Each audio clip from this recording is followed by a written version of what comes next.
This is going to be my best video to date, or at least it's going to be my favorite. I don't know how long it's going to be, but I do know it's going to be incredibly satisfying. Are you ready to have a justice boner? Because I already do, and I just think it would be a lot less awkward if you did too. Today, we are observing a stain upon humanity. A putrid wretch, devoid of any true worth or dignity. If you thought Lorgar got it bad, that's not even the tip of the iceberg here today.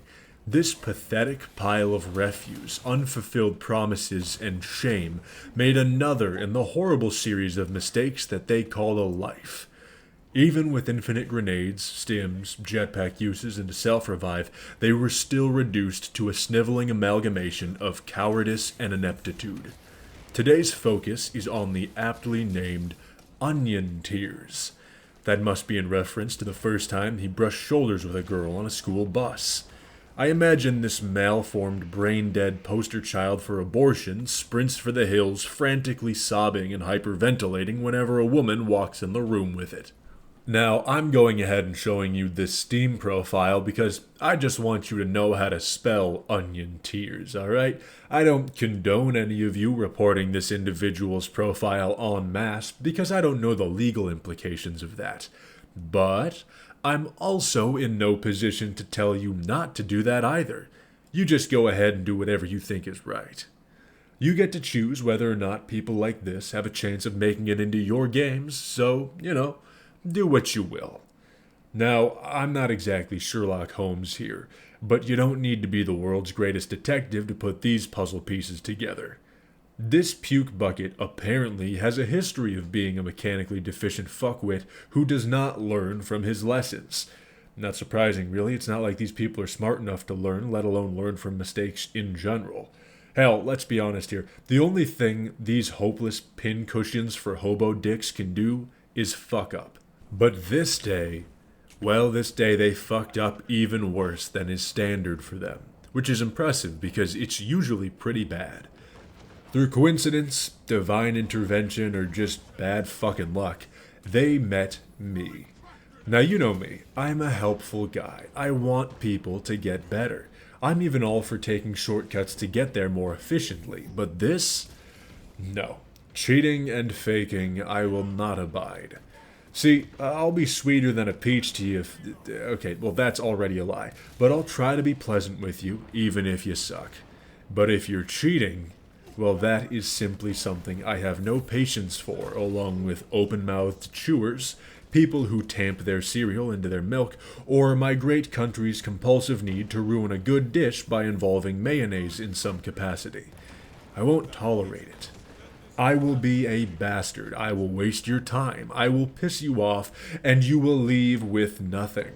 I will become an anchor nailed to your balls or labia, hell-bent on dragging you into the depths of failure. It's no longer about having fun. It's about ruining someone's enjoyment now. See, cheaters in all aspects often are not smart people. Shocker, I know. But some consider them to be infallible, which I find a bit odd. These people are cheating because they lack the mechanical skill and mental wherewithal to accomplish simple tasks. These are simple-minded creatures who will die as they lived. Incompetent weaklings. Now, I don't believe simply because someone is cheating it means they can't fail, because that's a quitter's mentality. In addition to being mean, spiteful, and a bastard, I'm also a Raven Guard, and bitch, I can sabotage any plan in existence.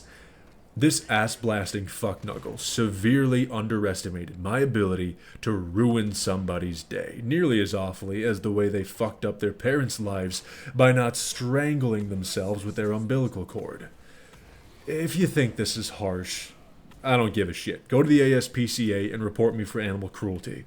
You can't go to the Human Resources Department. On top of not having one here, cheaters aren't real people and therefore have no human rights to go to them with.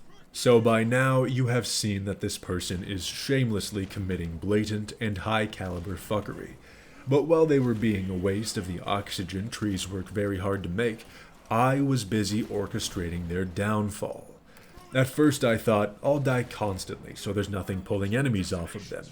And although this worked for a little while because this dumb fuck picked up crack grenades and didn't know they barely do AoE damage, and also can't figure out that looking up means you throw further, even then, the infinite amount they had proved too much for the Tyranids. However, Captain Dipshit of the Fucktard Brigade over here made another big mistake.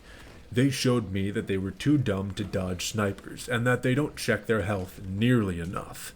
This comes into play later. Knowing my plan to die constantly wouldn't work out in their failure, I had to change my approach. The solution was obvious. If I can't get them killed, I can at least waste their time. I can make certain that they waste beats of their heart thinking they've got a chance winning. Then another great idea hit me. If this thing is cheating at level 9 on Ruthless, it's doing it for one of two reasons.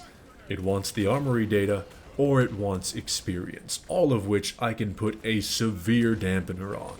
You know, because Comrade over here is just dumb enough to let you. And thanks to our Discord, I was also able to get a teammate involved in these shenanigans. Now every failsafe was in place, and the trap had been set. If I can identify armory data not being there, I'll wait at assembly gates as long as I can. If there is armory data, they'll miss it because I'll stand in the assembly area and they'll be happy they can finally move through quickly, and then I'll mark it as we're locked in and traveling down so they can recognize what they lost and see it slipping away from their fingers. If there's a gene seed, well, I'll go ahead, take that early and die immediately. I'll stay out of every big fight and then use my own grenades to constantly stagger them. And if they survived all of that, well, when we get to the boss preparation room, we're gonna wait as long as we can and then vote kick them. But I didn't get the opportunity to torment them in the prep room. No, this weak-willed pussy fart that couldn't whip cream with an outboard motor did the only thing they know how to do. It was really only a matter of time. They failed, and they did it all on their own. They went down while I was busy killing myself with the gene seed, so unfortunately I didn't see it clearly. Infinite stims, infinite grenades, infinite chances to get away, and they go down. It really exemplifies how much of an empty-headed shitbird cheaters are. Now naturally, neither of us were going to revive them, but the unfortunate news is that they had a guardian relic on them. But they showed us something. They showed us they were dumb enough to die even when their endless resources were right at their fingertips. And if they did it once, well, it's more than certain they'd do that again, which is exactly what happened.